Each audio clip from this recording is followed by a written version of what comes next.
ভুয়া সিআইডির এজেন্ট এনায়েত করিমের সাথে আমজনগণ পার্টির কোনো ধরনের সম্পর্ক নেই বলে দাবি করেছেন দলের আহ্বায়ক মোহাম্মদ রফিকুল আমিন।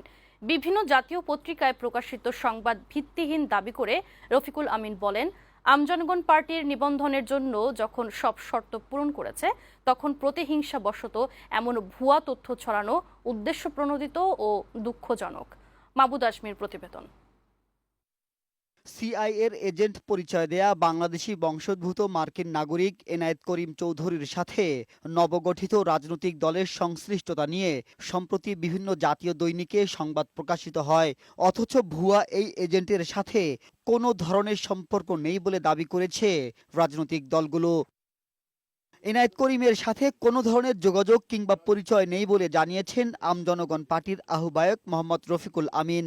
তিনি বলেন, তাকে ঘিরে বিভিন্ন দৈনিকে মিথ্যা তথ্য প্রচার করা হচ্ছে। এই খবরটা যখন আসলো আমার সাথে ক্রস চেক করে নেওয়া উচিত ছিল। আমাকে জিজ্ঞাসা না করে কয়েকটা পত্রিকা অতি উৎসাহে লিখছে। এই খবরের কোনো সত্যতা নেই, এই লোকের সাথে আমার কোনো সম্পৃক্ততা নেই, আমি এটা চিনি না। আমি তাকে প্রথম নাম দেখেছি পত্রিকাতে। রাজনৈতিক দলের নিবন্ধন যখন চূড়ান্ত পর্যায়ে, ঠিক সেই মুহূর্তে এমন সংবাদ প্রতিহিংসার বহিঃপ্রকাশ বলে দাবি করেন রফিকুল আমিন। আর বলা হচ্ছে আমি নাকি প্রচুর টাকার মালিক, টাকা পাওয়ার দেখাচ্ছি। এনারা কি জানেন না যে আমাদের এখন পর্যন্ত ব্যাংক অ্যাকাউন্ট এবং আমার ব্যক্তিগত ব্যাংক অ্যাকাউন্ট, আমার প্রপার্টি সব সরকারের কাস্টডিতে আছে। আমরা তো রীতিমতো মানুষের থেকে লোন করে চলতেছি সে 9 মাস ধরে। যারা এগুলো বলে বেড়াচ্ছে দুই কারণে।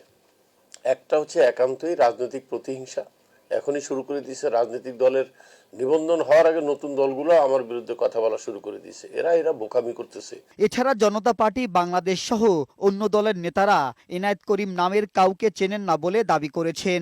ভুয়া এই এজেন্টের দেয়া তথ্য সত্য হয় কিভাবে প্রশ্ন তোলেন দল দুটির নেতারা। মাহবুদ আজমি, বৈশাখী সংবাদ, ঢাকা।